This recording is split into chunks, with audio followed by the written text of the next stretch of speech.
Hola, bienvenidos y bienvenidas nuevamente al Seminario de Sistemas Sociales, Redes y Complejidad. Yo soy Carlos Sedano, profesor investigador del Departamento de Sociología de la Universidad de Guadalajara.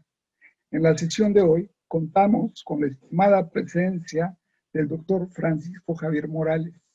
Él es docente de la Pontificia Universidad Católica del Ecuador. Estamos muy agradecidos que haya aceptado nuestra invitación a participar en el seminario. Francisco Morales es doctor en Sociología por la Universidad Católica de Chile y sus temas de investigación son Sociología de la Religión y Teoría de Sistemas Sociales. La exposición que nos presenta el día de hoy el doctor Francisco Morales es Sociedad y Semántica Moral en el contexto del COVID-19. Tema pues de actualidad y ciertamente con un alto grado de complejidad. Esperamos que al final de tu presentación tengamos preguntas, comentarios y por supuesto cuestionamientos de parte de compañeros estudiantes, profesores y colegas del seminario. Sin nada que agregar, te dejo en el uso de la palabra. Muchas gracias, Carlos, por la invitación. Para mí el gusto más bien es mío porque me hayan invitado. Gracias por esa presentación también. Bueno, entonces, como dijo Carlos, voy a hacer una exposición a partir de un artículo que lo he publicado recientemente. Ahí pueden ver la presentación, ¿verdad? ¿Estamos bien? Sí, muy bien, Francisco. Perfecto, gracias. Listo, entonces, como les decía, lo que voy a hacer es una rápido resumen o presentar algunas ideas generales de este trabajo, que en realidad es como un ensayo que he escrito, que le he titulado Sociedad y Semántica Moral en el contexto del COVID-19. Ese artículo, si es que les interesa, está disponible en mi página de ResearchGate y tal vez Carlos podría, ahora o después, podría compartir ahí en el chat el link, si es que lo quieren revisar el artículo, ¿no? Claro que sí, Francisco. Muchas gracias. Bueno, entonces, a modo de introducción, obviamente sabemos que en el contexto en el que estamos ahora, en la actual crisis de la pandemia, se presenta esto como un desafío, como un reto para las ciencias sociales desde muchos puntos de vista. Y las personas que hemos trabajado con la teoría de sistemas sociales, parece que estamos de acuerdo en que tiene cierta potencialidad para dar cuenta de lo que está pasando actualmente, ¿no? Tiene sus limitaciones también, por supuesto, como cualquier teoría, pero hemos estado viendo que tiene unas características particulares que resultan de interés para hacer ciertos análisis de lo que está pasando actualmente, ¿no? Entonces, una de las ventajas que tiene es que la teoría de la sociedad que tenemos a partir de la teoría de sistemas sociales nos ofrece una perspectiva de una sociedad global, ¿no? O sea, esto es evidentemente un fenómeno de la globalización, no son fenómenos localizados regionalmente. Por supuesto existen particularidades regionales, locales, pero si queremos entender un fenómeno como este, necesitamos una perspectiva de la sociedad global, ¿no? Y es una perspectiva de la sociedad global que la presenta como un sistema altamente complejo, ¿no? Que tiene como múltiples subsistemas o sistemas parciales. Y entonces eso se hace que le diferencie de otras perspectivas que puede haber en sociología o en las ciencias sociales en general, que tal vez se centran en uno de los aspectos de la sociedad, sea el aspecto económico, sea el aspecto político, que es lo más usual. En cambio, esta teoría nos permite observar los múltiples subsistemas de la sociedad, ¿no? Y además también cómo estos se irritan entre ellos, o sea, cómo se crean problemas entre ellos. Entonces resulta interesante en ese sentido, ¿no? Por otro lado, también lo interesante de esto es que la teoría, como se maneja a partir de los criterios de sistemas y la idea básica de de que existe una relación o el concepto básico, la diferencia básica entre el sistema y el entorno. Entonces, este sistema al que llamamos sociedad también tiene sus entornos. Entonces, también podemos entrar en ese análisis, en la relación entre la sociedad y sus entornos, que serían dos, ¿no? Sería, por un lado, el ambiente ecológico, que es de especial relevancia, por supuesto, en lo cual podría estar el mismo virus. Y por otro lado estamos los individuos humanos, ¿no? Los individuos humanos como este complejo de dos sistemas. Por un lado, un sistema psíquico o sistemas de conciencias, y por otro lado, nuestros organismos biológicos o los cuerpos, ¿no? Entonces, estas relaciones complejas entre el sistema de la sociedad y sus entornos también resulta interesante, ¿no? Ya. Ahora, por supuesto, también los que trabajamos o nos interesamos en esta teoría de sistemas sociales, también somos muy conscientes de que una de las principales limitaciones que tiene, o uno de los desafíos que tiene, es cómo aplicarle a la investigación empírica o cómo aplicarle para análisis de casos particulares, de casos concretos, porque esta es una teoría que está elaborada en tal nivel de abstracción que una de las principales críticas que se le suele hacer es que no permite un aterrizaje a fenómenos concretos, ¿no? Entonces, ese es uno de los principales retos con los que nos hemos encontrado ahora. Y en este trabajo yo he intentado hacer un ejercicio de aterrizaje, ¿no? O sea, no es un trabajo que esté en el nivel teórico propiamente dicho, sino más bien se trataría de tomar los conceptos, de tomar las propuestas de la teoría y utilizarlos creativamente, de hecho también de manera heterodoxa, si es que es necesario, para entender lo que está pasando, ¿no? Que esa sería como la funcionalidad de una teoría como esta, ¿no? Para eso está hecha. Y aquí la propuesta específica es que una de estos posibles aterrizajes de la teoría de sistemas está por el lado del análisis de semánticas. No es el único, por supuesto, pero quizás es el que más directamente se presta. El mismo Luhmann hacía esto, hacía como análisis de semántica. Semántica entendido así de manera muy sencilla, ¿no? Simplemente como los contenidos o los temas que se reproducen en la comunicación, ¿no? Entonces, esto quizás se podría conectar con ciertas técnicas de análisis de discurso, análisis de contenido. No es eso lo que he hecho yo he hecho más bien una especie de ensayo general, pero se podría combinar una perspectiva basada en la teoría de sistemas sociales con técnicas de análisis del discurso, sean cuantitativos o sean cualitativos, para hacer estos análisis de semántica, ¿no? Y bueno, entonces ya en el contexto específico en el que nos encontramos ahora, que podemos llamar crisis o utilizando un término más cercano a la teoría de sistemas o que se utiliza en la teoría de sistemas, que es el concepto de catástrofe, ¿no? O sea, partiríamos de decir que la sociedad como sistema está atravesando por una situación catastrófica, ¿no?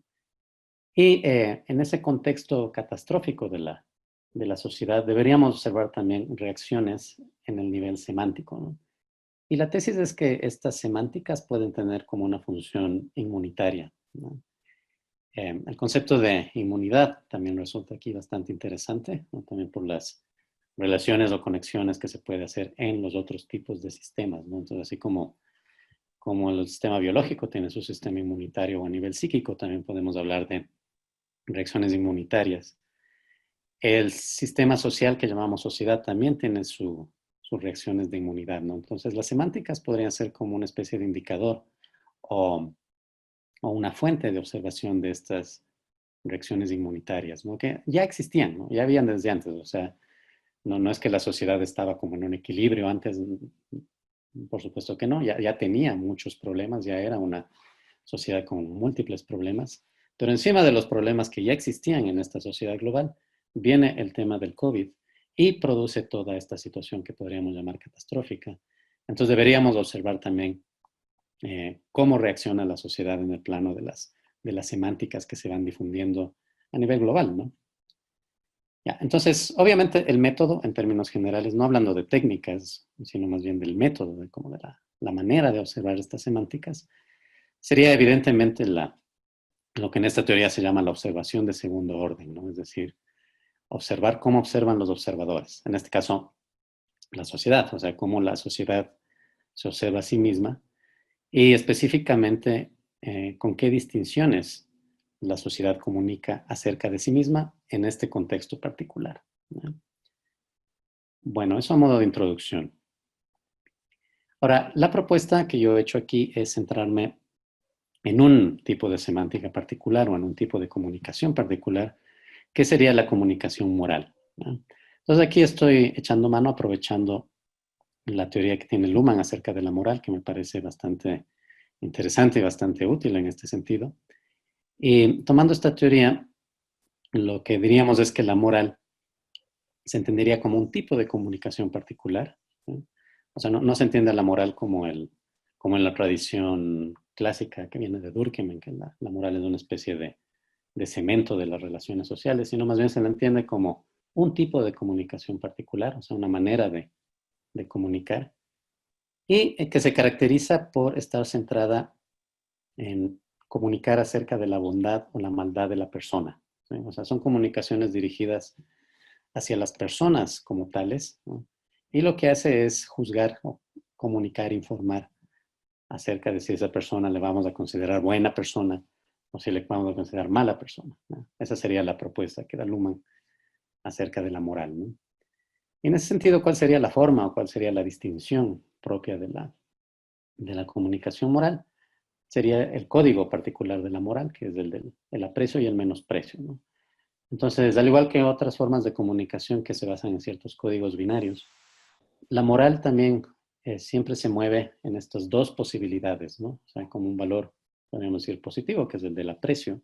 O sea, cuando se comunica que una persona es digna de aprecio.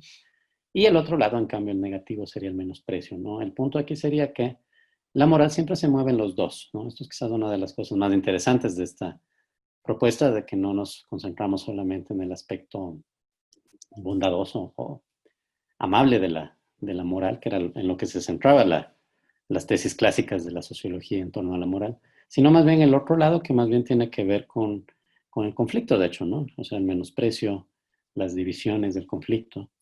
Entonces, son los dos lados, ¿no? Luhmann dice que hay que entender a la moral tanto en el lado del consenso como en el lado del disenso, ¿no? Entonces, estas son como las dos caras de la moral y habría que saber observarla en estos dos lados, ¿no?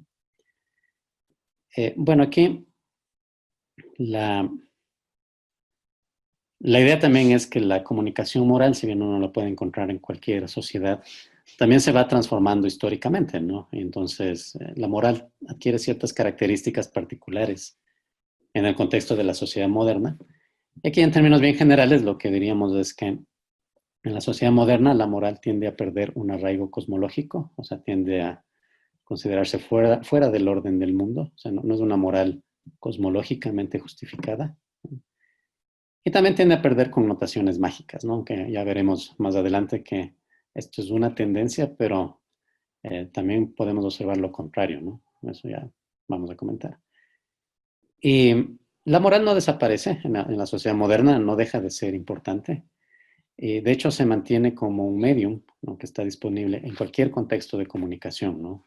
Desde la comunicación en la vida cotidiana, ¿no? Todo el tiempo estamos comunicando moralmente, hasta los escándalos que aparecen en la prensa, etcétera, ¿no? O sea, la moral es siempre una forma de comunicación disponible, ¿no?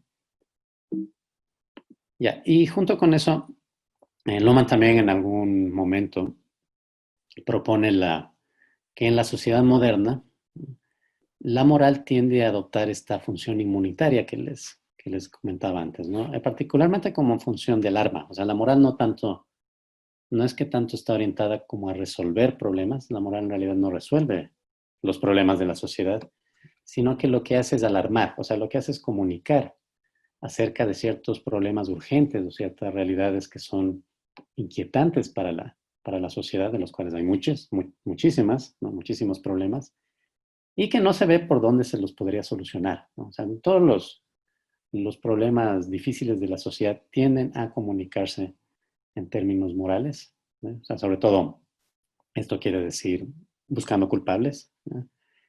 Y eso es así, o sea, es como una especie de función inmunitaria de la moral, ¿no? Y Luhmann también menciona que en la sociedad moderna tendemos a experimentar como una inflación de la moral, o sea, como un exceso de comunicación moral como resultado de no como especie de mal, ¿no? Sino como resultado de la cantidad de problemas y de la alta complejidad de la misma sociedad. Entonces, una consecuencia de eso es como una inflación de la moral, ¿no?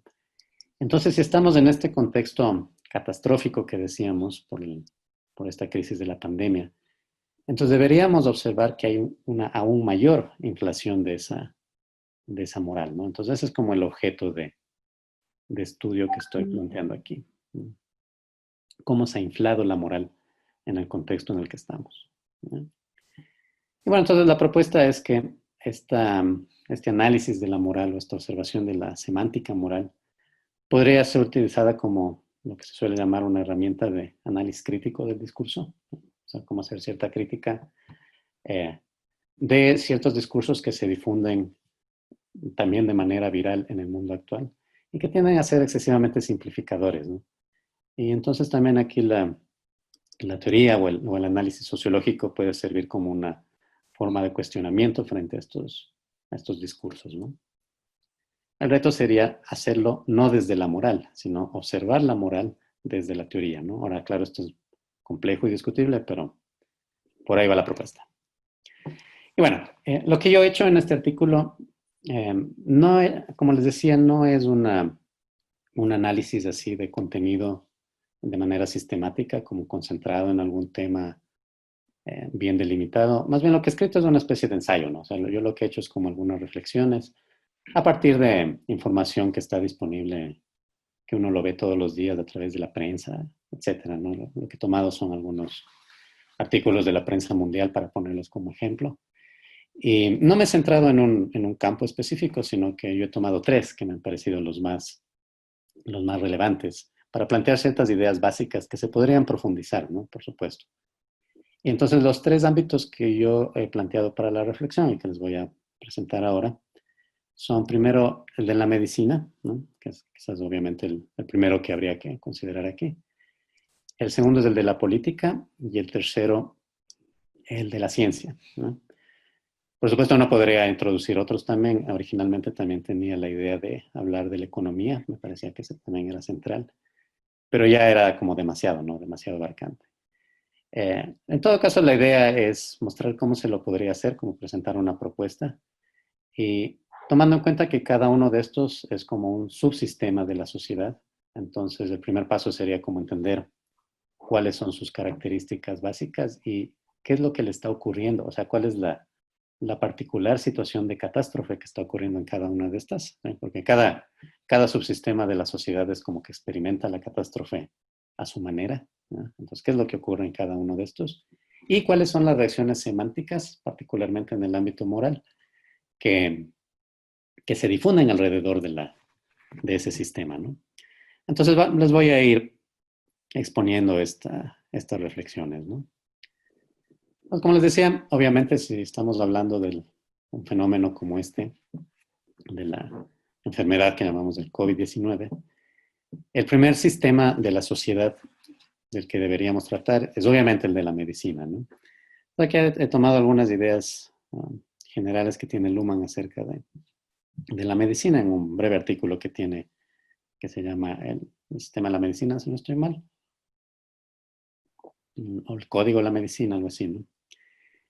Y para tratar de hacer este análisis, ¿no? Entonces, ¿qué es lo que estaría pasando con la medicina a nivel global, a nivel de la sociedad global en el mundo actual, ¿no? Por supuesto, para cada uno de estos también habría que considerar que hay diferencias regionales, nacionales, locales, o sea, no todo lugar ocurre exactamente lo mismo, pero sí hay ciertas tendencias globales, ¿no? Esa es más o menos la entrada que estoy tratando de dar, ¿no?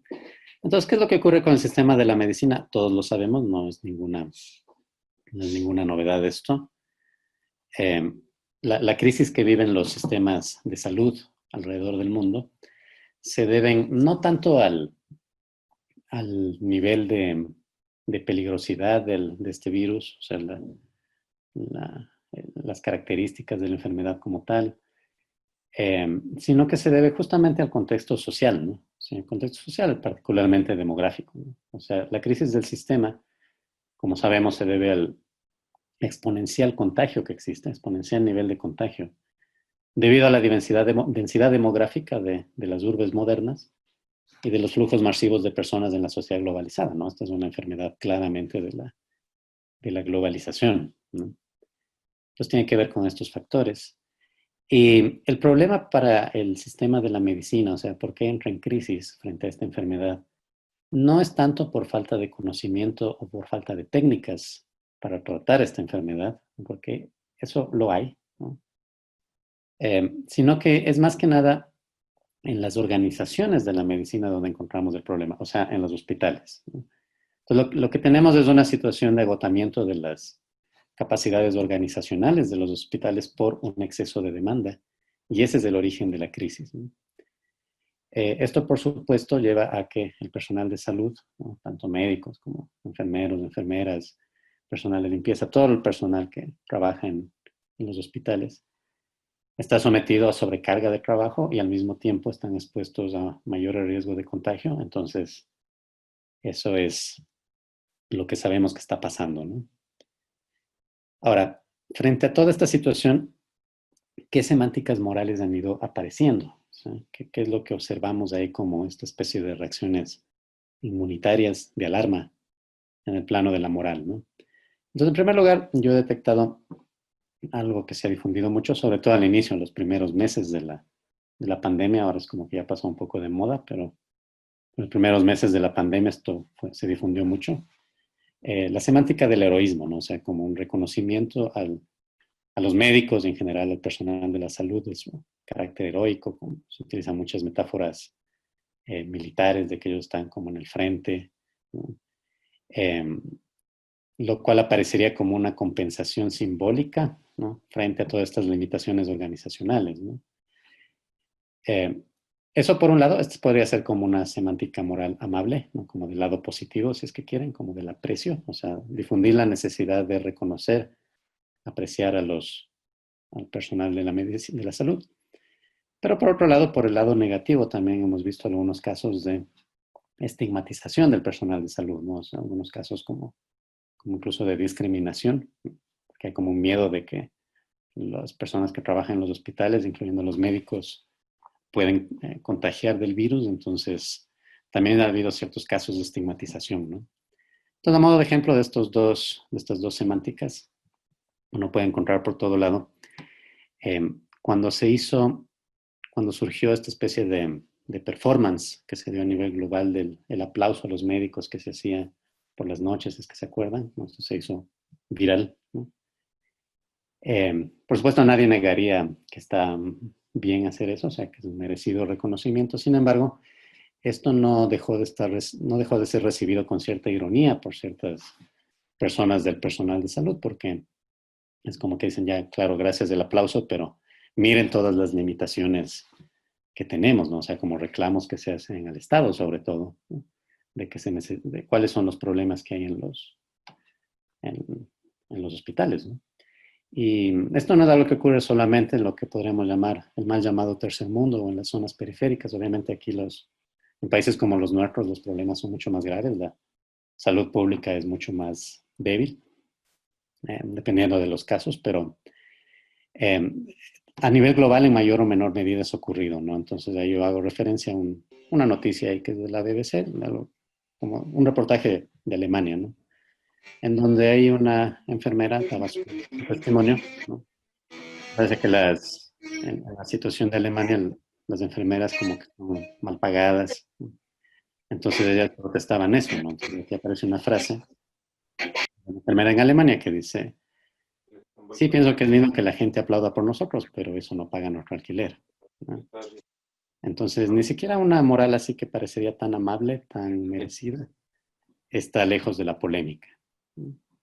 Por otro lado, también ha habido estos casos, eh, como testimonios de casos de discriminación, de estigmatización a médicos, personal de la salud. Aquí hay un reportaje que habla sobre el caso de Argentina, Colombia, aunque ha ocurrido en muchos otros lugares también.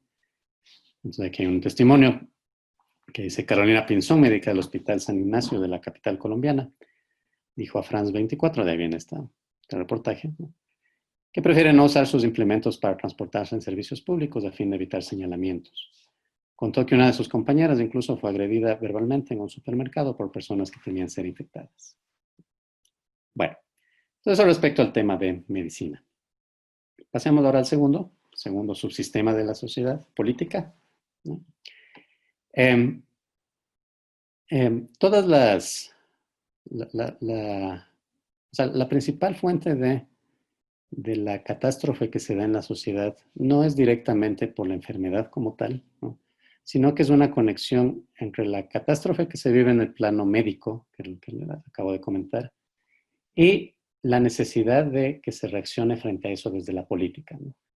Entonces, ¿qué es lo que produce toda una serie de problemas en la sociedad? Son todas estas medidas de aislamiento y de distanciamiento social que de alguna u otra manera se han tomado en todo el mundo. Pero eso es una decisión que solamente se puede tomar desde la política, ¿no? Es una decisión que viene desde las premisas de la medicina, o sea, son los conocimientos que se tiene acerca de la naturaleza del contagio, de donde proviene la recomendación de que esto es lo que hay que hacer, ¿sí? Se lo hace básicamente para que no colapsen los hospitales más de lo que ya pueden estar. Pero desde la medicina no se puede imponer esa decisión, ¿no?, porque rebasa el ámbito de los hospitales. Entonces, solamente el sistema de la política es capaz de tomar este tipo de decisiones vinculantes, ¿no? Entonces, aquí ya pasamos a otro plano, ya no estamos en el ámbito de la inmunidad desde el punto de vista médico, sino que ya estamos en la inmunidad desde el punto de vista político, ¿no? Ahora, este sistema, el sistema de la política, tiene su propio código, ¿no?, como su propia dinámica de funcionamiento, ¿no? Mientras el código de la medicina sería el de la salud y la enfermedad, la política, en cambio, según la propuesta de Luhmann, se mueve alrededor del código del gobierno y la oposición, ¿no? Entonces, bueno, aquí lo que podríamos decir es que, a diferencia de lo que algunos autores podrían plantear, que nos movemos a una especie de dictadura o un fortalecimiento de los estados, bueno, eso no es del todo equivocado, pero depende, ¿no? Depende de las circunstancias. Más bien lo que podríamos decir es que esta dinámica del gobierno y la oposición no desaparece, ¿no? No es eso la tendencia que observamos, ¿no?, sino que más bien lo que observamos es que se intensifica, ¿no?, según las circunstancias particulares de cómo esté la política en cada estado, ¿no? Pero más bien, en general, la tendencia podríamos decir que es una intensificación de la dinámica de gobierno o oposición, ¿no? O sea, por un lado, para los que están en el gobierno, es un tremendo reto lidiar con la pandemia, y es una oportunidad para ellos como para mostrarse de manera heroica también, ¿sí? Ahí también se ha utilizado mucho la metáfora militar de la guerra contra el coronavirus, ¿no? Pero en cambio para la oposición también es una gran oportunidad porque para los gobiernos lo difícil de la situación les ponen un altísimo riesgo de deslegitimación. Entonces también para la oposición es una gran oportunidad de mostrar las debilidades de los gobiernos, ¿no? Entonces la lucha más bien se intensifica, ¿no? Ahora, aquí es donde, como les comentaba, donde aparece la principal reacción que podríamos llamar autoinmunitaria de la sociedad. O sea, esto quiere decir que se toman ciertas medidas inmunitarias, ¿no?, que en este caso serían las medidas de aislamiento y de distanciamiento social, pero ellas mismas producen problemas en la sociedad, ¿no? Entonces, estas, como sabemos, ¿no?, estas medidas pero no tengo Zoom ahí. Estas medidas de aislamiento y distanciamiento social, ¿no?, han tenido consecuencias catastróficas en el entorno de la política, ¿no? Y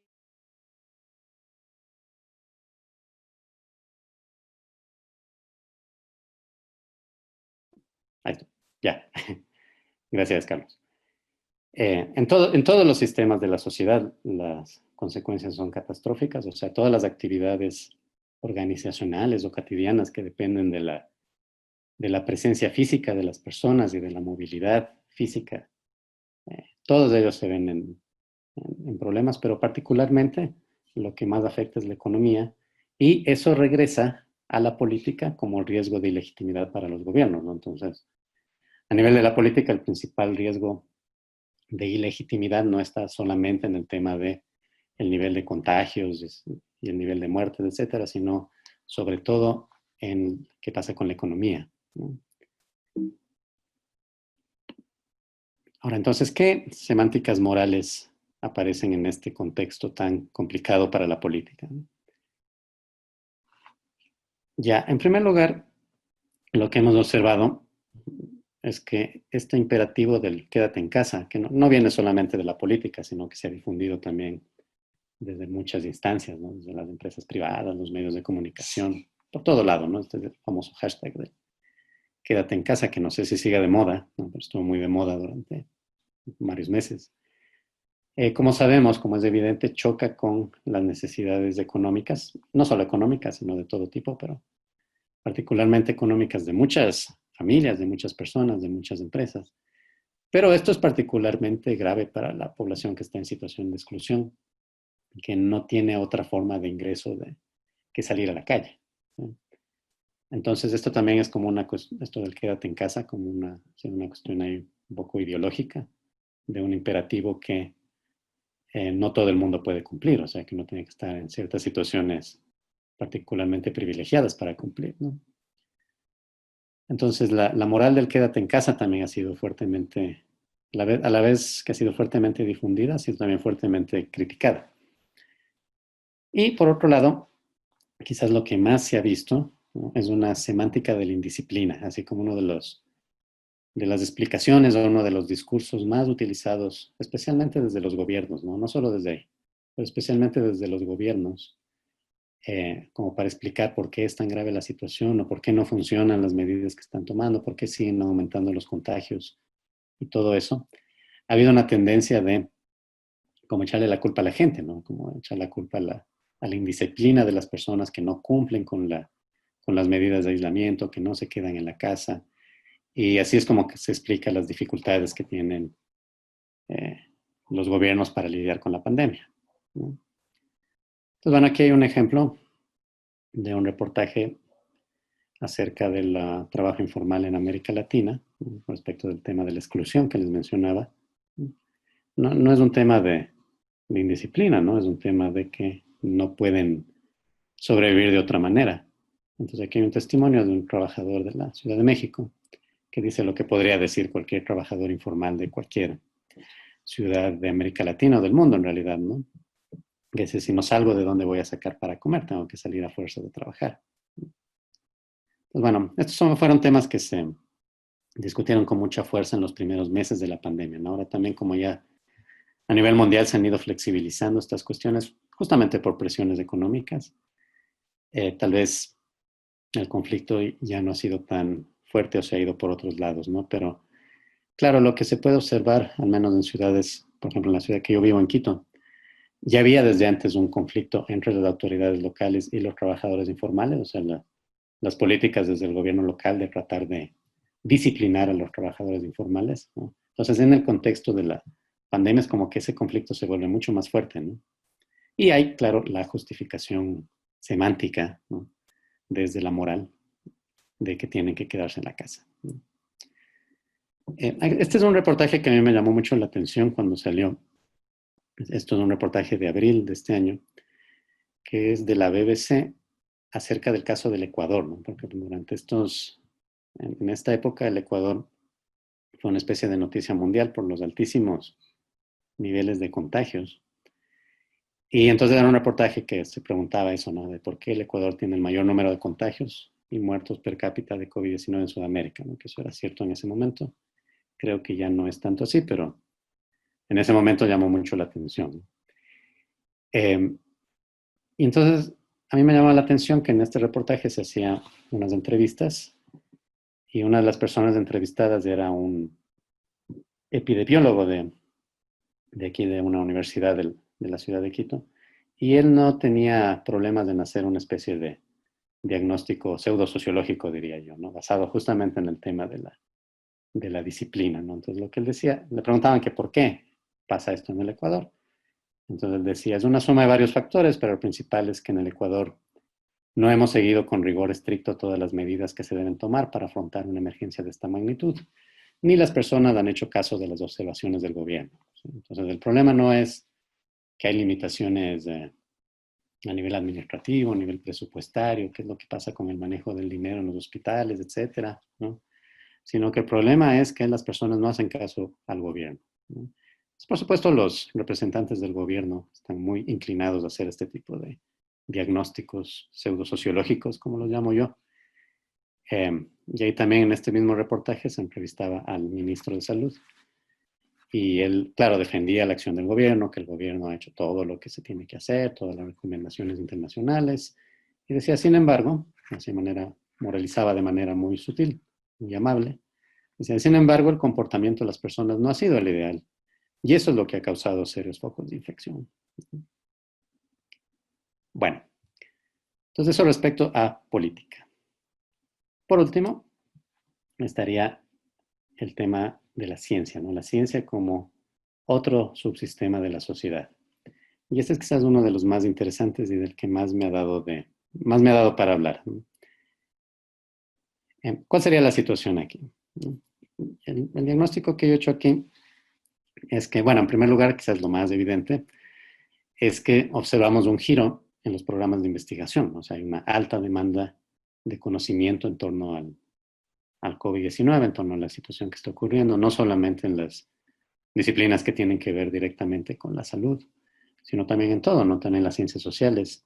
Esta misma presentación que les estoy haciendo entra dentro de esa tendencia, ¿no? Entonces, esto es quizás lo más evidente, pero más interesante que eso, me ha parecido que en la circunstancia en la que estamos se ha vuelto mucho más evidente, se ha vuelto mucho más visible, algo que no era muy visible para el público en general, ¿no? O sea, tal vez las personas que estaban dentro de la ciencia es algo conocido, ¿no? Pero se ha hecho mucho más evidente para el público en general, o sea, digamos, para hablar en términos de la teoría de sistemas, ¿no? Para el entorno social del sistema de la ciencia, ¿no? Se ha hecho mucho más evidente que la ciencia trabaja con incertidumbres, ¿sí? O sea, que el conocimiento científico no es un conocimiento que nos da verdades, ¿no? Sino que más bien, siguiéndole la tesis básica que tiene Luhmann en su libro sobre la ciencia, que se llama La ciencia de la sociedad, donde hay observaciones muy interesantes sobre el funcionamiento de la ciencia desde una perspectiva no epistemológica, sino más bien sociológica. Es que el código de la ciencia es el código de la verdad y la no verdad, ¿no? Pues lo interesante de esto es que la ciencia no comunica solamente acerca de las verdades, o sea, no nos dice solamente esto es verdad, sino que también comunica de lo contrario, también nos dice esto no es verdad, ¿no? Y esa es la dinámica básica de la ciencia, ¿no? Y eso funciona no en el aire, ¿sí? Y no por personas aisladas, sino que funciona a través de un medio de difusión particular que son las publicaciones científicas, ¿no? Que llamamos las publicaciones académicas, que originalmente eran gracias a la imprenta, pero ahora ya funciona alrededor del Internet, ¿no? Y es esta dinámica de comunicación entre publicaciones científicas que se discuten las unas, se citan las unas a las otras, se discuten las unas a las otras, se refutan entre sí. Esa es la dinámica de la investigación científica y siempre lo ha sido, ¿no? No son verdades definitivas, sino que al contrario, llegar a un consenso sobre cualquier tema científico, o sea, para decir ya consideramos que esto es así, es algo que toma mucho tiempo y es algo muy incierto, ¿sí? Entonces, siempre ha sido ese el funcionamiento de la ciencia, eso no es ninguna novedad, pero en cambio en el contexto actual lo que vemos es que eso se ha vuelto muy visible, ¿no? Y eso crea una serie de decepciones, ¿no? Respecto de las expectativas que se suele tener de la ciencia en el entorno, ¿sí? O sea, desde fuera de la ciencia, ¿no?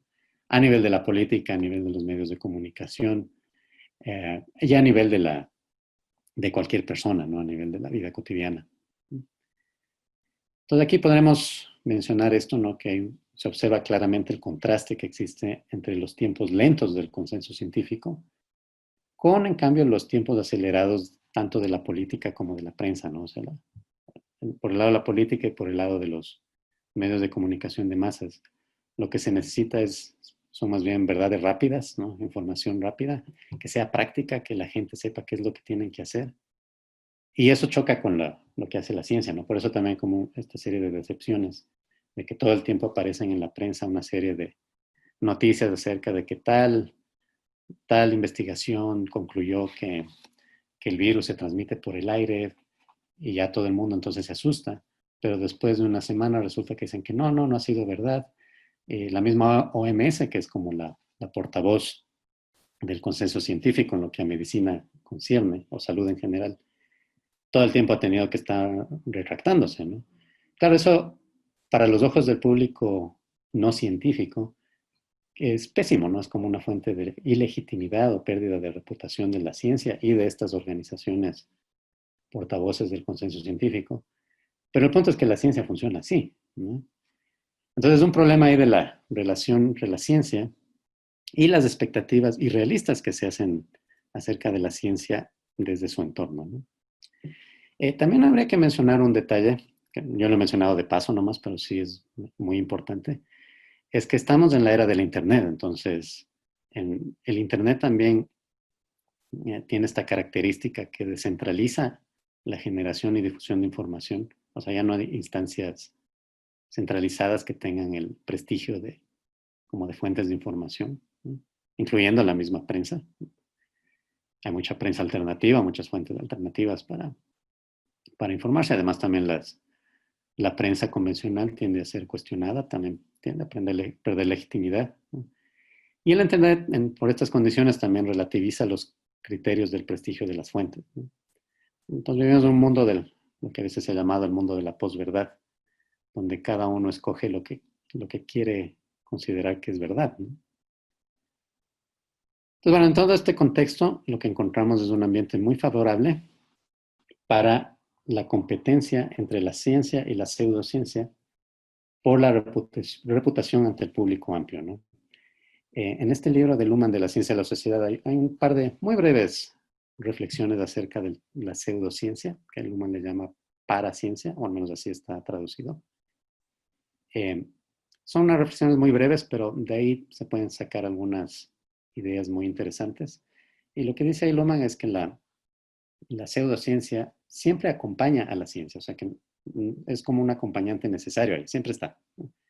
Y que lo que hace es como comunicar en los márgenes de la ciencia de ciertos temas que están excluidos o de ciertas perspectivas que están incluidos en lo que podríamos llamar la ciencia normal, ¿no? Pero el punto central aquí desde el punto de vista sociológico, o sea, si quisiéramos como dar una caracterización de qué es la pseudociencia, ¿no? Más allá de una connotación moral, ¿no? O sea, justamente estamos tratando de ir más allá de eso, o sea, más allá de una connotación peyorativa del término. Lo crucial desde el punto de vista sociológico para caracterizar la pseudociencia no va tanto por el lado de los métodos, ¿sí? Aunque por supuesto eso también es un criterio importante, pero no va tanto por ahí, sino va por el lado de que eh, no forma parte de esta dinámica de las comunicaciones que les comentaba antes, que giran alrededor de las publicaciones científicas, sino que lo hacen en el margen, ¿sí? Y a donde apelan es no tanto a lograr reputación en el campo científico, sino más bien luchan por la reputación en el entorno de la ciencia. Entonces, es ahí donde donde se hace la competencia entre ciencia y pseudociencia, ¿no? Entonces, la pseudociencia está excluida de las comunicaciones científicas y por lo tanto no posee reputación científica, pero en cambio sí compite con la ciencia por la reputación en el entorno de la ciencia, ¿no? Entonces, eso es lo que podemos ver. Eso siempre ha habido, no es nuevo para nada, pero sí podemos ver que es algo que ha ido creciendo en la sociedad actual y no solamente en los temas así que tienen que ver con la medicina y la salud, sino en muchísimos temas, ¿no? Como pongo ahí en el artículo, piensen, por ejemplo, en la popularidad que ha alcanzado en los últimos años esta tesis sobre la Tierra plana, ¿no? Es como increíble que haya gente que plantee esas teorías, pero es muy popular, ¿no? Bueno, entonces, esto nos lleva al tema de la semántica moral en este contexto. Y entonces aquí yo hago la conexión entre la pseudociencia y las teorías de la conspiración, ¿no? Mucho del discurso pseudocientífico, no siempre, ¿no? Pero sí, mucho del discurso pseudocientífico, sobre todo este que se ha difundido en torno al coronavirus y la medicina en general, tiende a apelar a la teoría de la conspiración, ¿no? O sea que, ¿por qué no se aceptan sus propuestas, sus teorías alternativas o sus terapias alternativas? No es por cuestiones metodológicas, sino porque están perseguidos, ¿no? O sea, porque hay una especie de conspiración, que hay intereses ahí poderosos de las farmacéuticas o de lo que sea, que impiden, que no quieren que se difunda esta verdad, ¿no? Entonces, ¿cuál es la dinámica ahí de la teoría de la conspiración? La teoría de la conspiración es básicamente una moral, ¿no? ¿Por qué? Porque lo que se hace aquí es, no se apela, como les decía antes, al prestigio científico, sino que se apela al prestigio moral. O sea, las personas que difunden estas perspectivas se muestran a sí mismas como figuras heroicas, que tratan como de salvar a la humanidad y que no les dejan porque están perseguidos por estos grandes intereses o por estos poderes oscuros. Ese es el discurso que se difunde, ¿no? Entonces, es una lucha básicamente en el plano moral, ¿no? Entonces, lo que ocurre aquí es que la pseudociencia tiende a reemplazar esta dinámica que les decía que Popper en algún momento llamó de conjeturas y refutaciones, que es lo que mueve a los debates en la ciencia, por una dinámica distinta, que es la dinámica de la conversión. O sea, las perspectivas pseudocientíficas lo que buscan no es un reconocimiento en el plano de los debates científicos, sino que lo que buscan son seguidores, ¿sí? Gente que esté convertida y que difunda la postura, ¿no? Y esta especie de prestigio moral es irradiado también hacia los seguidores, ¿no? Entonces esa es como la fuente de la dinámica. Y claro, la ventaja que tiene desde el punto de vista extracientífico, la ventaja que tienen las perspectivas pseudocientíficas, ¿no? Es que ofrecen, a diferencia de la medicina normal que se basa en la ciencia, ¿no? Y como les decía antes, que la ciencia tiene estos ritmos lentos y estas dificultades para llegar a consensos. En cambio, la ventaja de las pseudociencias es que ofrece, hablando del ámbito médico, ¿no?, diagnósticos y terapias que están al alcance de la voluntad del individuo, ¿no?, y que también otorgan seguridad cognitiva y existencial, esto según algunas propuestas psicológicas que existen en torno a la pregunta de que por qué las pseudociencias y particularmente las teorías de la conspiración tienden a ser tan populares, ¿no? Bueno, aquí he puesto algunos ejemplos. Esta es una investigación del Pew Research Center, una institución de Estados Unidos que muestra unos resultados de una encuesta en la población norteamericana de cuántas personas creen que el COVID-19 fue producido en un laboratorio. Esta es una de las primeras teorías de la conspiración, ¿no? La tesis de que el virus fue producido en un laboratorio, ¿no? Ahora, no es que sea imposible esto, ¿no? Puede ser verdad eso, pero no hay ninguna evidencia de eso, ¿no? Y no solo eso, no solamente que no hay ninguna evidencia, sino que esta tesis de que el virus fue producido en un laboratorio ignora por completo las otras tesis que existen en el ámbito científico acerca del origen del virus, ¿no? O sea, que tiene que ver con la relación entre los seres humanos y los animales salvajes y cómo el virus muta en animales y luego pasa a los humanos. Eso se ignora por completo. O sea, es como que eso ni existe o simplemente eso es conspiración por parte de los intereses, ¿no?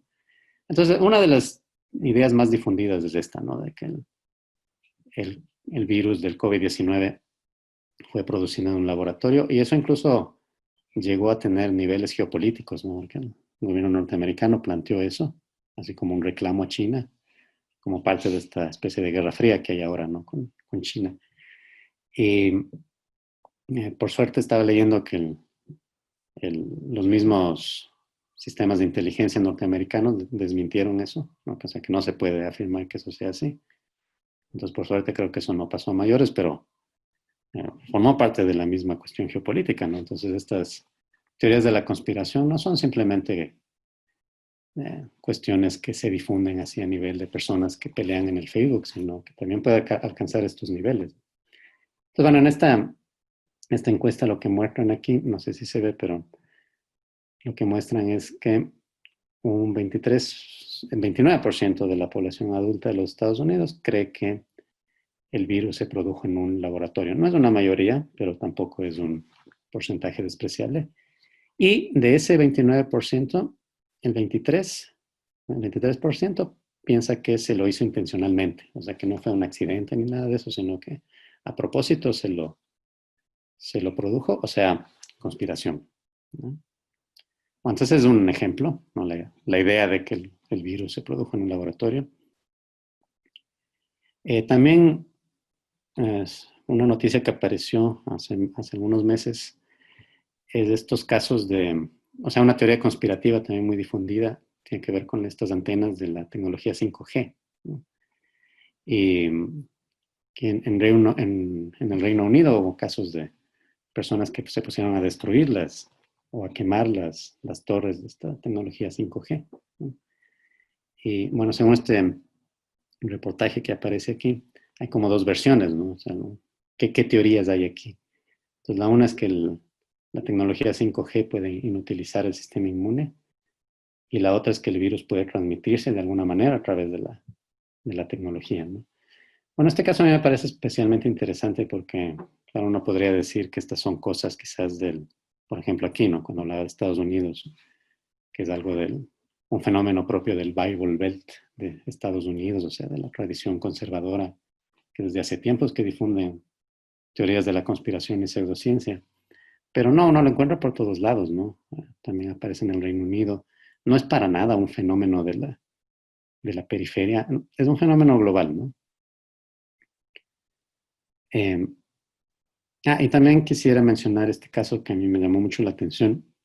Este es un mensaje que originalmente a mí me llegó por esas cadenas que llegan vía WhatsApp, ¿no? Que era un mensaje de que el virus del COVID-19 vibra en ni sé qué frecuencia de onda y que uno tiene que estar como coordinado con ciertas frecuencias de onda que tienen que ver con emociones positivas y que hay otras frecuencias de onda que tienen que ver con con emociones negativas. Entonces, también me llamó mucho la atención porque aquí sí está muy clara la conexión entre la pseudociencia y la moral, ¿sí? Porque aquí yo digo, en un caso como este, la moral vuelve a tener sus connotaciones mágicas, ¿no? O sea, lo que nos dicen aquí es que uno tiene que tener tiene que tener emociones positivas y así uno no se va a enfermar. Entonces, citando el texto este que también se convirtió en viral, ¿no? Dice, para una persona que vive en altas vibraciones, es decir, en el alma, no es más peligrosa que las infecciones respiratorias agudas porque el cuerpo de un hombre sano vibra en las gamas más altas. Solo ocasionalmente, por varias razones, se desliza en vibraciones más bajas. Y luego dice, usted puede aumentar las vibraciones trabajando con usted mismo y estimulando comportamientos de unidad y amor conscientes, ¿no? Entonces aquí está claramente la moral convertida en magia, ¿no? Por eso les decía al inicio que quizás no es tan cierto que en la sociedad moderna la moral pierde sus connotaciones mágicas, o en todo caso, si es que alguna vez las perdió, ahora las está recuperando. Y por último, para cerrar, no quería dejar de mencionar el caso Andreas Kalker, que es uno de los más sonados, sobre todo en América Latina, pero también creo que en España tiene mucha popularidad, que es el principal vendedor. En realidad él dice que no vende, pero sí vende esta solución milagrosa, que es el dióxido de cloro, alrededor del cual había un montón de polémicas. Hay unos que están a favor, otros en contra. Y que a mí me parece muy interesante porque ha adquirido niveles prácticamente religiosos, ¿no? Y para mí lo interesante aquí no es tanto si es que el dióxido de cloro es o no es un tratamiento adecuado para esta enfermedad. Eso yo no lo sé. O sea, las personas que son expertas en estos temas sabrán decir. Pero yo lo veo desde el punto de vista sociológico, ¿no? Para mí lo interesante de este fenómeno es que aquí se muestra muy bien lo que les decía antes, que este personaje que se muestra a sí mismo como científico, en realidad lo que hace él es venderse a sí mismo. O sea, él vende su imagen, se vende a sí mismo como personaje. Esto que les pongo aquí es la página personal que él tiene, que dice sobre mí. Y es interesante leer lo que pone aquí, hacer como un análisis de la semántica y el lenguaje que utiliza, ¿no? O sea, lo que él es como una especie de llamado que hace que todos podemos ser felices, que todos podemos salvar vidas. O sea, esta semántica heroica que les decía, ¿no? Obviamente toda la cuestión de la persecución, de que no hay que ser dogmático. Pero él se vende a él, o sea, adopta como un lenguaje científico, se vende a él mismo como científico, pero en realidad es más cercano a una especie de gurú, ¿no? Y él incluye aquí, como pueden ver, un link a su página de ResearchGate, pero si uno hace clic ahí, eso lleva a nada, ¿no? Entonces es más, ahí es como para pantallar, como decimos aquí. Bueno, para cerrar, solamente algunas reflexiones finales. Estamos haciendo como un análisis de la moral, les decía que incluso podríamos decir una crítica de la semántica moral. Entonces uno se podría preguntar si es que la moral es un mal, ¿no? Obviamente es difícil decir eso porque si decimos que la moral es un mal, estaríamos moralizando acerca de la moral, ¿no? Ahora, claro, eso, cuando Luhmann analiza la moral, una de sus observaciones más interesantes es justamente la paradoja de la moral, ¿no? O sea, que la moral también puede ser inmoral, ¿no? O sea, la moral no es siempre buena, la moral también puede tener efectos que podríamos considerar negativos, ¿no? Entonces sí es posible también moralizar acerca de la moral, ¿no? El mismo Luhmann lo hace, pero estoy como tratando de ir más allá de esto, ¿sí? Más bien en lugar de movernos en esta paradoja de la moral, más bien la propuesta que estoy planteando es la idea central, ¿no? Más bien de observar a la moral a partir del concepto de la inmunidad, ¿no? O sea, entender a la moral como una reacción inmunitaria de la sociedad que se da en el plano de la semántica. Y en este sentido no es que sea algo malo, ¿no? Ni tampoco bueno necesariamente, o sea, pueden ser las dos cosas, depende. Sino que es algo inevitable, ¿no? Es algo necesario también en muchas circunstancias, o sea, si es que no hubiera, por ejemplo, protesta moral de muchos problemas que aparecen, por ejemplo, de injusticia social o de los problemas de exclusión, no se visibilizarían esos problemas con la efectividad que se hace. O sea, si estos discursos no fueran capaces de indignar moralmente, pues no, nadie les daría caso. Entonces, son justificables también en muchas circunstancias. Pero el punto es que si es que es una reacción inmunitaria, habría que considerar que también puede tener efectos autoinmunitarios, ¿no? Como ocurre de manera análoga a lo que ocurre en el cuerpo humano o lo que ocurre en el ámbito psicológico. También puede pasar eso en el ámbito de la sociedad, en este caso con la moral, ¿no? Entonces la pregunta sería esa, ¿no? La pregunta sería si es que esta inflación de la moral que vivimos en la sociedad moderna, y particularmente en una condición catastrófica como en la que estamos, la pregunta es que esta inflación de la moral tiene algunos posibles efectos autoinmunes, ¿no? O sea, que en lo que se quiere hacer un bien termina siendo un mal, en el sentido del funcionamiento de la sociedad, ¿no? Entonces, bueno, aquí hay dos ideas, ¿no? La primera es basada en esta tesis básica de la moral, que tiene dos lados, que tiene un código positivo y negativo. Eso nos lleva a decir que la moral no solamente tiene un lado amable, ¿no? Sino que también tiene una faceta que Luhmann llama polemogénica, o sea, que tiene que ver también con conflictos. O sea, la moral también puede surgir de conflictos y también puede alimentar conflictos, ¿no? Entonces, no siempre es algo amable.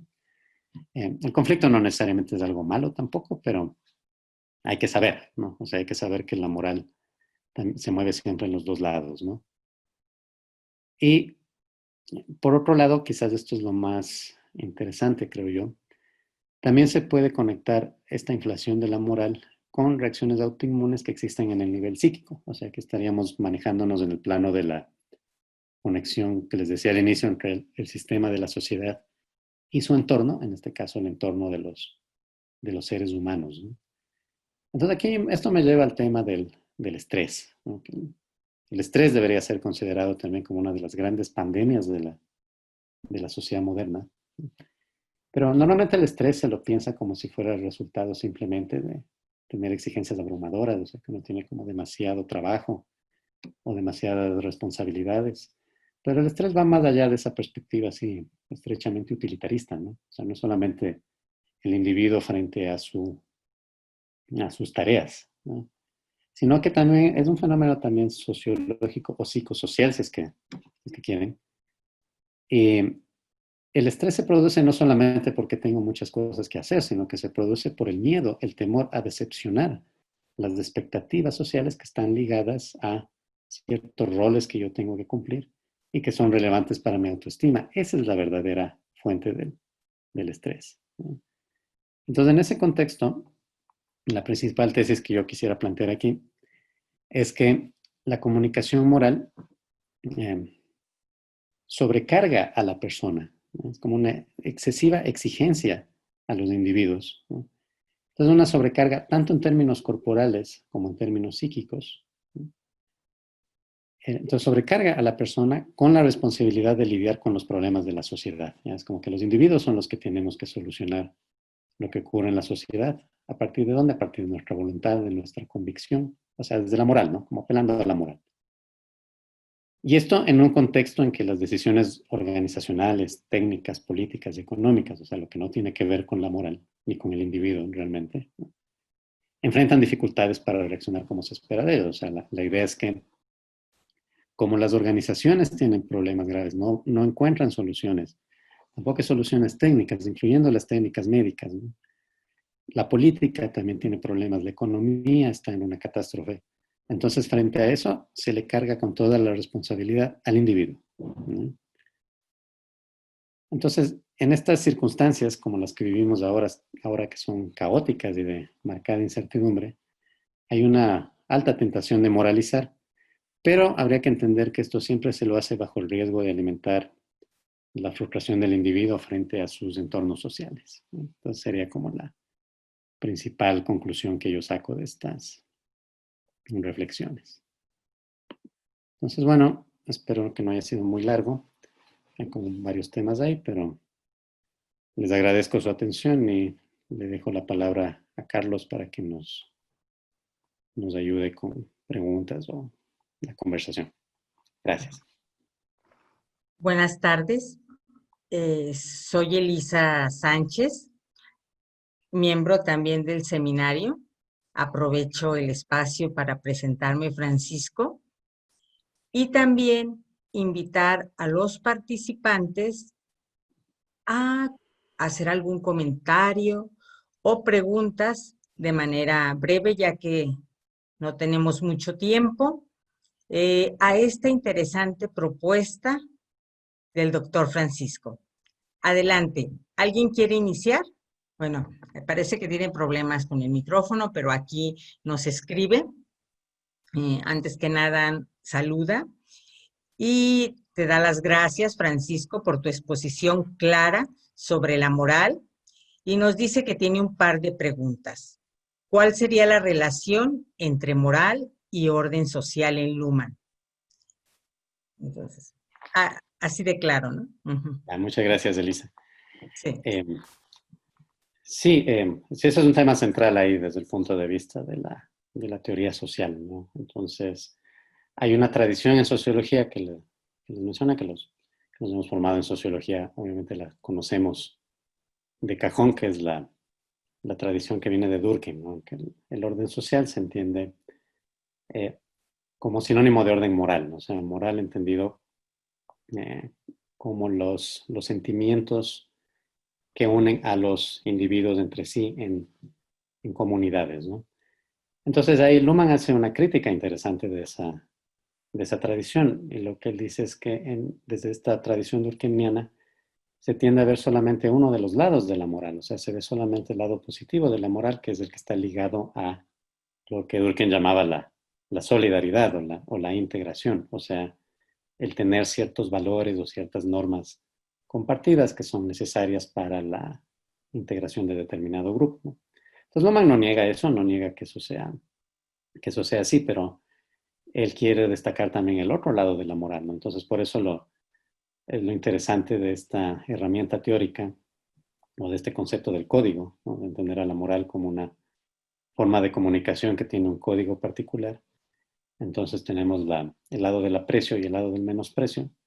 Entonces podríamos decir que el lado positivo del aprecio está como más ligado al sentido del orden moral, o sea, como del consenso, de la integración, ¿sí? Como estar de acuerdo en ciertos valores, ¿no? Pero también está el otro lado, que es el lado del menosprecio, y ese en cambio tiene que ver con el disenso y está ligado al conflicto, ¿no? Por eso dice que tiene estas características polemogénicas, o sea, dice que viene de conflictos y produce conflictos, ¿no? Y hay que entender que es ¿qué quiere decir que tiene estos dos lados? Quiere decir que no son excluyentes, o sea, que no es que se da simplemente el uno en ciertas circunstancias y el otro en ciertas circunstancias, sino que siempre se puede pasar del uno al otro, ¿sí? O sea, siempre se puede cruzar el borde. E incluso se puede decir, se podría postular que el uno depende del otro, ¿no? Por ejemplo, cuando hablamos de un grupo que está fuertemente integrado, ¿no? Que tiene una identidad y que tiene sus valores comunes y todo eso, pero ese consenso puede que esté acompañado de un disenso frente al otro grupo, ¿no? Frente a los externos, ¿no? Un poco lo que en psicología social se dice del el endogrupo y el exogrupo, ¿no? Como que el grupo al que yo pertenezco ese es el grupo de los buenos, ¿no? Pero yo soy el bueno porque en el otro están los malos, ¿no? Entonces, la idea es que esta relación entre moral y orden social habría que entenderla más bien desde esta paradoja, ¿no? Desde la paradoja de los dos lados de la moral. Ok, muchas gracias, Francisco. También Jorge nos quiere comentar. Bueno, Jorge, ¿me permites un momento? Claro, Eh, claro, adelante. sí, es que Daniela nos había dicho que son dos preguntas. Esta fue la primera. La segunda pregunta sería, ¿cuál es la diferencia entre la moral habermasiana y la moral en Luhmann, tomando en cuenta la crítica que Luhmann hace a las teorías éticas que forman parte del supuesto de los sujetos que en el discurso y a través del cual es posible llegan el consenso racional? Me parece que para Luhmann esto es una exigencia extra, pero no logra justificarse. Ya, muy bien. Claro, y podríamos decir que Habermas, la postura de Habermas está más cercana a la tradición durkheimiana en ese sentido, ¿no? La tradición del entender la moral como fuente de integración o como fuente de consenso, ¿no? O sea, con toda la sofisticación de la teoría habermasiana, a lo que quiere apuntar Habermas es a la misma utopía, digamos, ¿no? O sea, de tener una sociedad integrada, ¿no? Sino que la particularidad de Habermas es que es a través del diálogo y todo lo que él plantea, ¿no? Entonces, a diferencia de eso, Luhmann no quiere, él no propone una teoría que apunta una, a una postura ética, ¿no? O sea, obviamente también hay una ética también en Luhmann, que está como más oculta si es que se quiere, pero el proyecto de la teoría de la sociedad que tiene Luhmann y el diagnóstico que él hace de la sociedad moderna no pretende decir hacia dónde debería ir esa sociedad o dónde está el, el camino del bien, a fin de cuentas, ¿no? Que obviamente desde un punto de vista ético, la teoría de Habermas me parece que es impecable, desde un punto de vista ético, ¿no? Algo similar creo que dice también Luhmann. Pero en cambio como teoría sociológica, o sea, como un diagnóstico de la complejidad de la sociedad, queda debiendo mucho, justamente porque tiende a eh, exagerar o a poner un excesivo énfasis en el aspecto positivo de la moral, ¿no? Entonces está dentro de esta tradición en el que se busca una teoría que nos permita tener como un fundamento para la ética y para la política en el que los conflictos se puedan resolver de manera pacífica, ¿no? Pues obviamente nadie negaría la validez ética de esa propuesta, ¿no?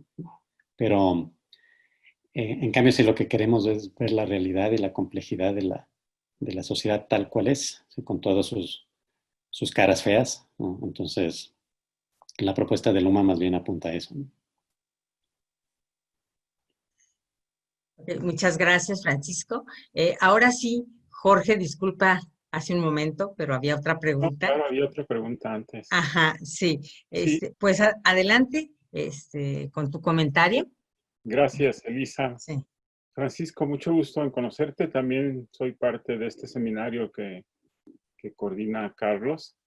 Este, felicitarte por la exposición, me pareció sumamente sugerente, me aclaró muchas cosas respecto a este tema que puede ser escurridizo, la cuestión de la moral en torno al tema al tema que estás tratando de la pandemia. Dos comentarios, dudas. El primero es, ¿cómo desde esta perspectiva sistémica del Luhmann podríamos comprender la irrupción, digamos, de un fenómeno biológico, ¿no? Como es esta pandemia, dentro del sistema social? Es decir, quiero suponer que tendremos que verlo como una irritación que se da tanto en los sistemas psíquicos como en el sistema social. Y perdón si estoy siendo, no pude escucharte al inicio y probablemente eso lo dejaste más aclarado, pero me gustaría saber qué perspectiva tienes sobre esto. Ese sería un comentario. El otro es como también, y eso me pareció muy, muy interesante, tu análisis, de que hay una moralización, digamos, en cada uno de los subsistemas vinculados con la pandemia, ¿no? Si entendí bien la cuestión en el ámbito de la ciencia, ¿no? En el ámbito de la política. Pero ¿cómo entender, dónde localizar estos discursos que han también proliferado en torno a la oportunidad de que esto signifique la posibilidad de refundar la sociedad o de cambiarla radicalmente? Que digamos, como intuiciones de la sociedad son muy, muy poco finas, ¿no? Desde la perspectiva de la teoría de sistemas, diríamos, pues eso no tiene, digamos, mucho fundamento para plantearse. Pero ¿dónde localizarías tú, digamos, estos discursos que son además muy, muy prolíficos sobre que esta pandemia abre posibilidades de cambiar la sociedad? Ese es mi comentario y te agradezco muchísimo la exposición, muy interesante. Gracias. Gracias, Jorge. A ver, entonces respecto a la primera, sí, lo mencioné al inicio, bien de pasada, ¿no? Que no me iba a detener mucho en eso, pero agradezco tu pregunta para esa oportunidad para profundizar un poco, ¿no? Ese podría ser como el punto de partida o el elemento base para tratar, para hacer como un diagnóstico del problema de la pandemia que tenemos ahora desde las herramientas que nos ofrece la teoría de sistemas, ¿no? Entonces, lo que tendríamos es, como tú bien decías, una relación de irritaciones, o sea, acoplamientos, irritaciones entre distintos sistemas, ¿no? Entonces, tenemos el sistema de la sociedad, ¿no? O sea, tendríamos la sociedad y tendríamos sus entornos, ¿no? Entonces, tendríamos por un lado el entorno ecológico, ¿sí? O sea, todo lo que sería el medio ambiente natural, donde incluiríamos al mismo virus, ¿no? O sea, claro, el virus no es un ser vivo realmente, pero es una molécula parasitaria de las células, ¿no? Entonces lo incluiríamos allí, en ese ámbito, ¿no? Como en ese tipo de sistemas, ¿no? O sea, en el mundo de las células. Por supuesto, ligado a los organismos, ¿no? Pero estaría el virus como tal y también estarían los animales de los cuales surgen el virus, ¿no? O sea, donde se desarrolla el virus y donde muta y donde pasa a los seres humanos, ¿no? Entonces, las tesis o las investigaciones que plantean que el desarrollo de estos virus está muy ligado como a la extensión de la producción hacia zonas antes no explotadas y relaciones más cercanas con animales salvajes, resultan como muy pertinentes en ese sentido, ¿no? O sea, si es que eso es así, o sea, si es que es cierta esa tesis, que creo que es la más aceptada, no la de que se creó el virus en laboratorio, sino más bien esa, ¿no?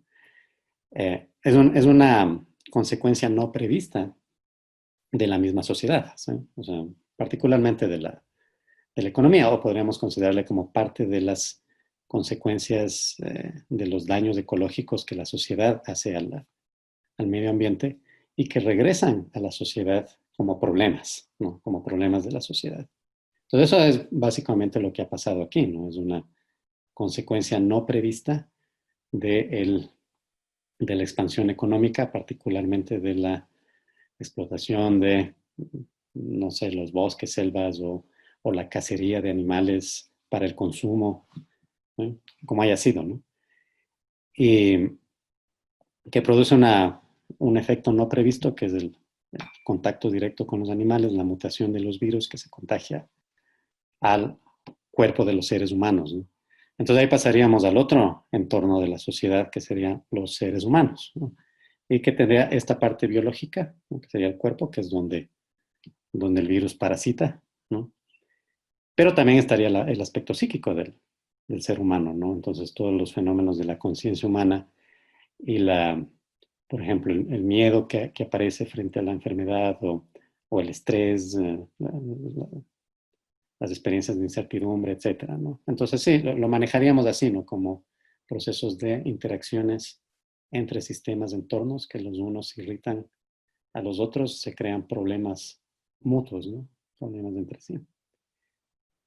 Ya, y la otra pregunta era sobre las, digamos, semánticas acerca de que esto puede ser una oportunidad para cambiar la sociedad, ¿no? Eso es básicamente, ¿verdad?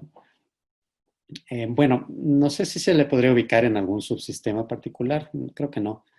No todas las comunicaciones son susceptibles de hacer este análisis, de concentrarse en un sistema funcional de la sociedad. O sea, los sistemas funcionales son como sistemas muy, muy particulares de la sociedad. No creo que se ubique particularmente en ninguno de estos.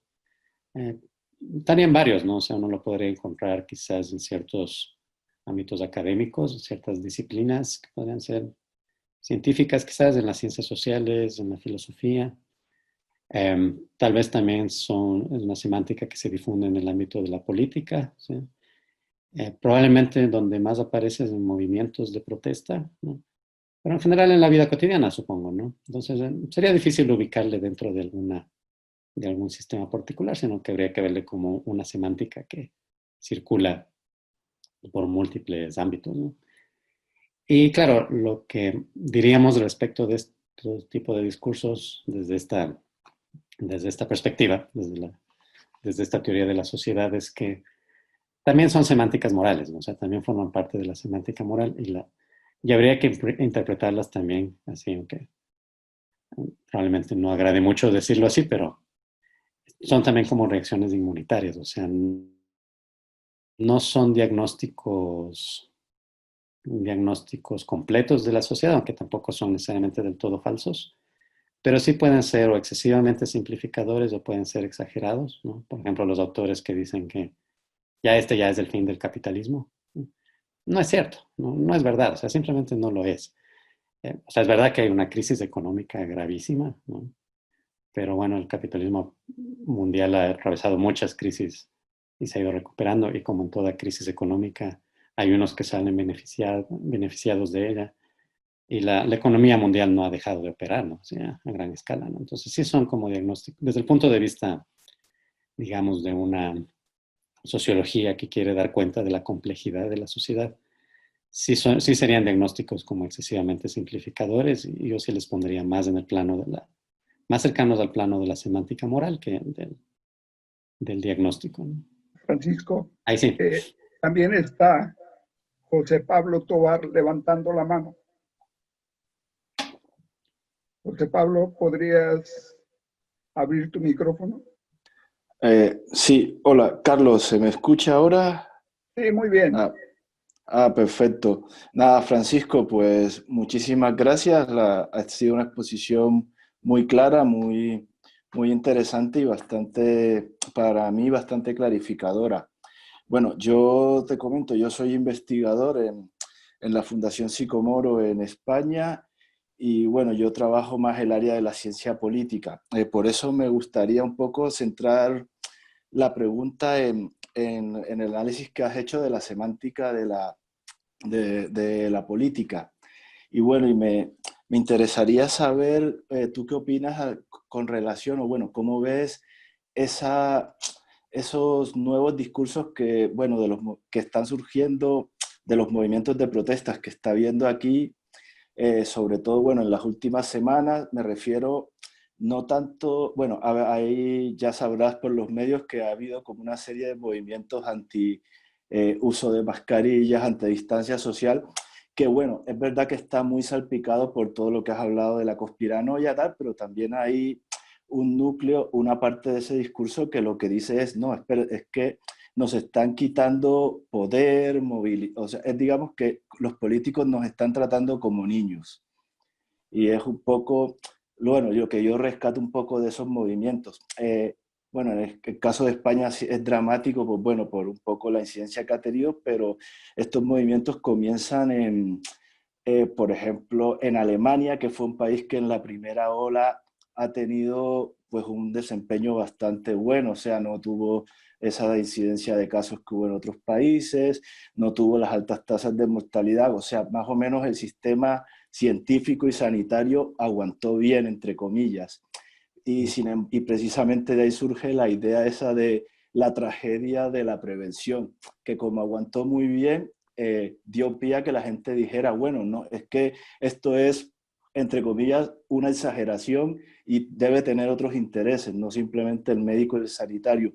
Y ya para terminar, pues, de tu ponencia me queda un poco estoy viendo que, bueno, en el caso, el sistema científico, el del sistema de la ciencia, me parece que está demostrando muy bien toda esa idea lumaniana de la autorreferencia, clausura operativa, en el sentido en que los ejemplos que has puesto me muestran, bueno, tengo la sensación de que realmente la referencia un poco a la semántica moral se plantea desde fuera, desde la pseudociencia. Como tal, la ciencia prácticamente opera completamente aislada de lo que podría ser cualquier semántica moral, entre comillas. No sé si estás de acuerdo con esa idea y bueno, que la desarrolles un poco y para terminar, pues muchas gracias, ha estado genial.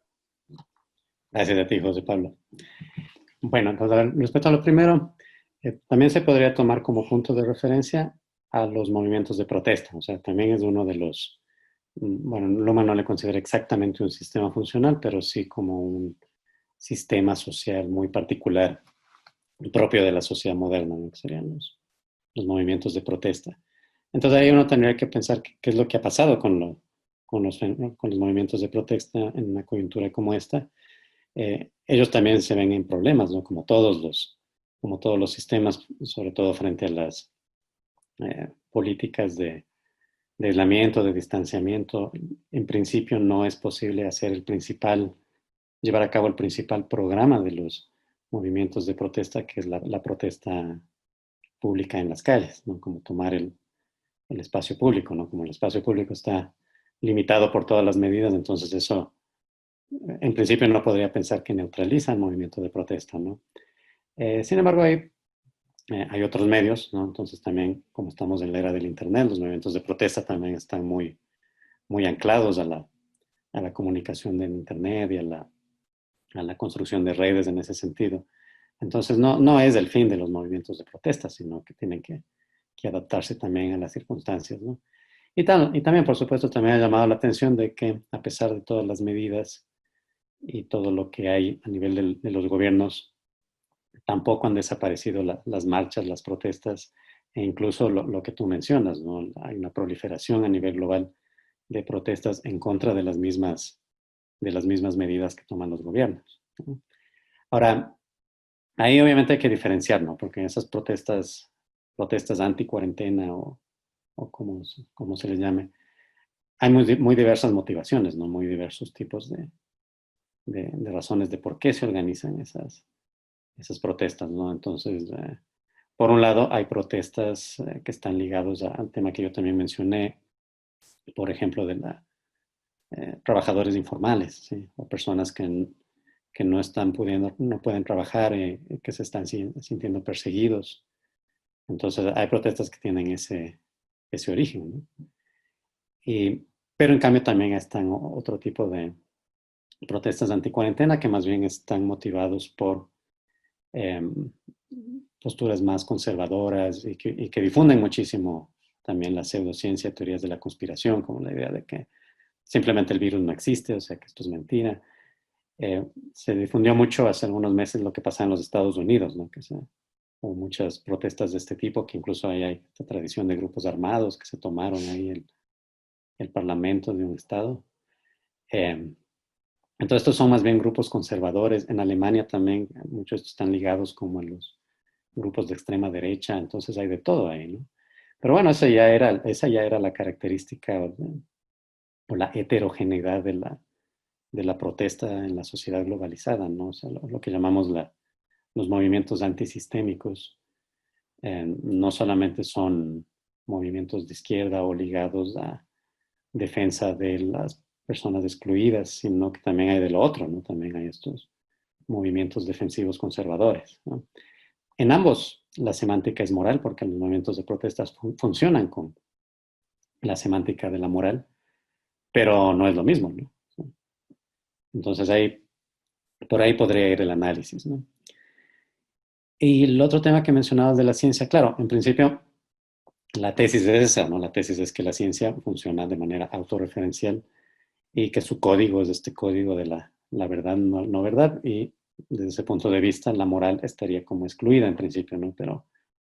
Pero en la práctica la moral igual se puede difundir en todos los sistemas, ¿no? Entonces también hay usos de la moral dentro de la ciencia, por ejemplo, cuando se habla de fraudes o ese tipo de cosas, pero en todo caso es una moral pertinente para la misma operación de la ciencia, ¿no? Entonces, es que la ciencia, no existe ningún sistema que esté como totalmente liberado de la moral. O sea, la moral es una forma de comunicación omnipresente, pero sí hay una gran diferencia entre una moral de la ciencia ligada, por ejemplo, al fraude o al mal uso de métodos, o yo qué sé, o ligada a las aplicaciones prácticas que pueden tener cuando se habla de bioética o ese tipo de cosas, ¿no?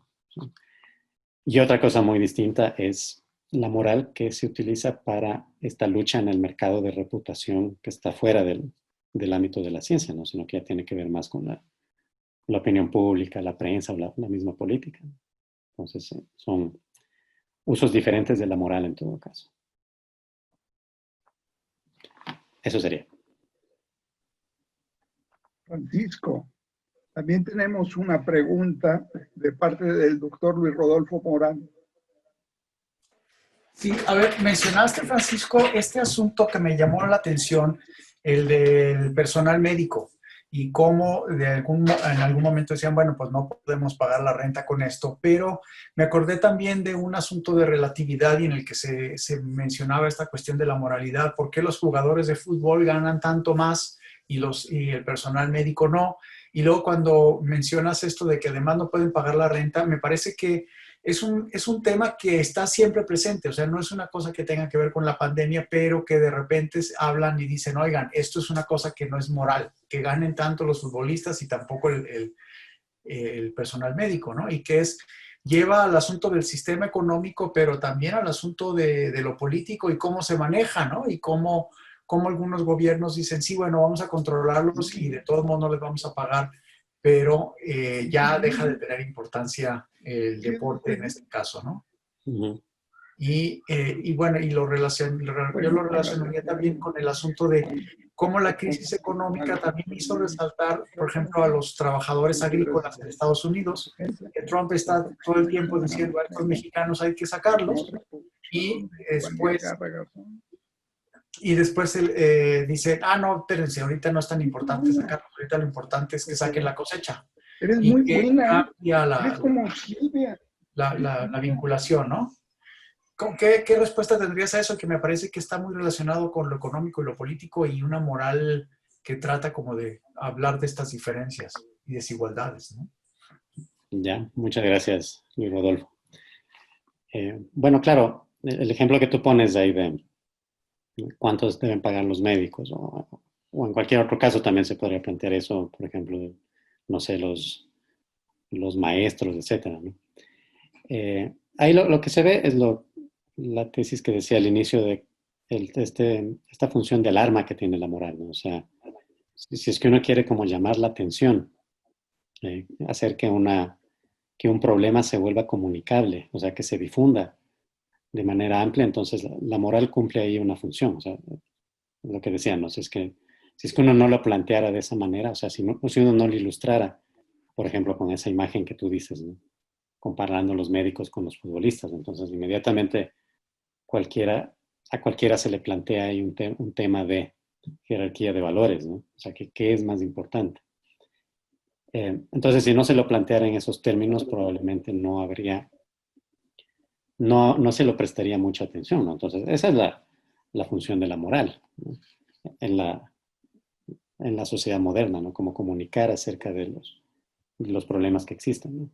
Pero el punto ahí es que hasta ahí nomás llega su función inmunitaria, o sea, lo único que hace es comunicar de manera alarmante, ¿no? La moral no puede hacer nada más, ¿no? Y las soluciones al problema ya rebasan a la moral, ¿no? Porque las soluciones ya son más de tipo organizacional, ¿no? Y son de tipo político, son de tipo económico, y eso ya no se trata realmente con moral, ¿no? Esa sería un poco como la frontera. Y respecto al otro que decías del caso de Trump por la agricultura o el trabajo en general, claro, en los discursos políticos, sobre todo en el contexto de cómo funciona la política en la sociedad moderna, sobre todo cómo se ha ido configurando en las últimas décadas, ¿no? En la que el llamado populismo, ¿no? Es como ya no se lo puede ver como un fenómeno particular de ciertas condiciones, sino más bien ya esa es la manera de hacer política. Entonces, obviamente, en la política también el discurso tiende a ser altamente moral, ¿no? Eso era algo que Luhmann siempre criticaba de la política, incluso en Alemania, que uno podría pensar que es una política así mucho más racional, ilustrada. En todo lado, no hay lugar que se salve de eso, ¿no? O sea, el discurso político tiende a ser altamente moral, justamente por lo que decía antes, ¿no? Porque la moral tiene esta capacidad de impactar, de difundirse, de llamar la atención, ¿no? Entonces, este discurso de quiénes son los buenos, quiénes son los malos, que en este caso sería los buenos son los norteamericanos, los malos son los inmigrantes que vienen a arruinar el país, pues eso es lo que a políticos como Trump le mantiene cercano a su electorado, ¿no? Entonces, la moral podríamos decir que inevitablemente forma parte de la idea de la dinámica del gobierno y de la oposición, ¿no? Y del mercado de la competencia política, ¿no? Entonces, sí es interesante que desde las ciencias sociales se puedan hacer como ciertas críticas respecto de los alcances de eso, ¿no? Porque el problema que tiene la moral es que son diagnósticos excesivamente simplificadores, ¿no? Entonces, es que uno presenta por ejemplo, una investigación sociológica o económica respecto de qué es lo que aportan los trabajadores, los inmigrantes en la agricultura norteamericana, ¿no? Veremos que no es realmente un mal para la economía como lo plantean estos discursos, ¿no? Pero claro, la desventaja que tiene una investigación, que sería una investigación científica, es que no tiene esta capacidad de alarmar, de crear un público amplio, de mover a las masas, como sí lo tiene la moral, ¿no? Entonces ahí es donde surge esta como una tarea para las ciencias sociales, ¿no? De hacer esta especie de análisis crítico del discurso que decía yo, ¿no? Entonces, uno de los ámbitos centrales donde hay que hacer eso es justamente la política, ¿no? No sé si hay otra pregunta, Carlos, porque con lo que me contesta Francisco me queda otra inquietud. Claro. Porque estoy pensando, ahora que están con el asunto de las vacunas, se ha mencionado otra vez el caso de Tuskegee, ¿no? Aquella de que sin avisarles y decirles que estaban poniendo a prueba una vacuna, los ponían a una serie de afroamericanos, los ponían a prueba con unas sustancias. Y entonces luego fue como todo el gran escándalo moral, el asunto de esta investigación, y la gente que se dedica a la bioética menciona mucho este caso porque dice, ¿cómo que no les preguntaron? Debería haber un consentimiento informado. Pero ahora con el asunto de las vacunas, ahora está como esto, incluso mi hijo ayer me decía, esto tiene que ver, no creo que alguien esté como voy a salvar a la humanidad, inyéctenme, ¿no? Como que alguien esté dispuesto de primera instancia a decir, órale, pues es mi oportunidad de a lo mejor me muero, ¿no? Pero que tiene que ver con esta investigación biomédica que implica este asunto, ¿lo probamos o no lo probamos y con quién deberíamos probarlo? Que vaya más allá de probar la vacuna con las ratitas, ¿no? Sí, eso es interesante, ¿no? Y tiene que ver con lo que preguntaba, creo que era José Pablo, respecto del tema de la moral en la ciencia, o aquí en este caso moral en la investigación biomédica sería, ¿no? O investigación farmacéutica, como sea. Por supuesto está el aspecto ético ahí. Y entonces esos son aspectos en que la moral resulta pertinente para la investigación científica, ¿no? O sea, claro, se necesitan hacer pruebas en humanos para que la vacuna pueda ser aprobada, pero ¿quiénes son los humanos que están dispuestos a hacerse las pruebas, ¿no? Como tú bien dices, probablemente no será por cuestiones heroicas de que quiero salvar a la humanidad, sino porque me pagan.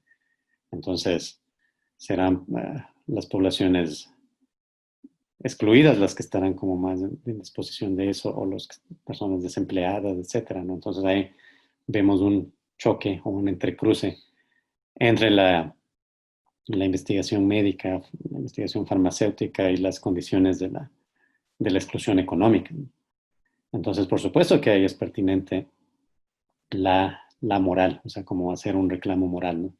Por eso yo creo que es importante insistir en eso que yo decía al final, de que tampoco habría que caer en una trampa de decir que la moral es un mal, ¿no? O sea, no solamente porque nos metemos en esta paradoja de la moral, o sea, que estaríamos moralizando acerca de la moral, porque la moral primero es inevitable y hay ciertos casos en que la vamos a considerar necesaria, ¿no? Moralmente necesaria, ¿no? Entonces esa es como las cuestiones que hay que decidir, y esa es justamente la tarea de la ética, ¿no? Eso es lo que decía Luhmann en sus escritos sobre la ética, que decía que las doctrinas éticas que se han elaborado en la historia de la filosofía occidental siempre han tratado de dar una respuesta a cuál es el bien, o cuál es la naturaleza del bien. Pero él dice que la tarea de la ética, a partir de esta teoría sociológica de la moral, debería ser más bien saber decidir cuándo conviene y cuándo no comunicar desde la moral, ¿sí? Entonces esta es evidentemente una situación en la que sí conviene, ¿no? O sea, conviene irritar a la ciencia, a la investigación desde la moral. Gracias, Francisco. Bien, no me queda sino agradecer al doctor Francisco Morales por tan interesante exposición e invitarlos a todos ustedes a participar la próxima semana en otra interesante exposición sobre el COVID-19 del doctor Giovanni Algarra Garzón. Bueno, muchísimas gracias a todos por su participación, sus preguntas, sus comentarios. Hasta luego. Muchas gracias a ustedes por la invitación. Qué bueno que les haya gustado, que les haya resultado interesante, y ojalá la próxima estemos en posibilidad de que la invitación sea allá en Guadalajara, porque no conozco y me encantaría. Claro. Hasta luego.